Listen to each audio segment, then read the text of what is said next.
This one business owner na nakatrabaho ko last year, December. So, he's businessman, batang milyonaryo. Wow! Yeah, maybe kilala niyo na yun. Ano ba to? Medyo gulay ba yung tinitinda niya? Yes, na medyo prito. Na crispy, ayan. So, pero talagang mayaman talaga siya? Para sa akin. Okay. Kasi may iba nagsasabi, baka, pwedeng mayaman, pero hindi naman siguro mga billionaire, What do you think? May BIR po.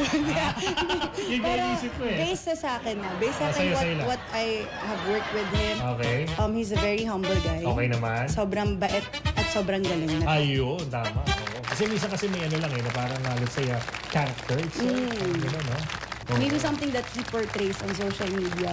But once you got to know him, talagang reality, face-to-face, tao sa tao, sobrang okay. Pero what I mean is, up to now ba, nag-consult pa rin sa'yo about ano dapat gawin sa business niya? Hindi, what I mean is packaging. What I mean is so, meron siyang ibang team. Iba yung naging work namin together last year. So, is the focus on the business. Yeah. So, pero kung halimbawa na nabigyan ka na ng opportunity na ikaw naman yung mag-handle nung, let's say, yung packaging niya as a social media influencer, kaya mo din yun? Yes. May mga babaguhin ka ba kung sakali?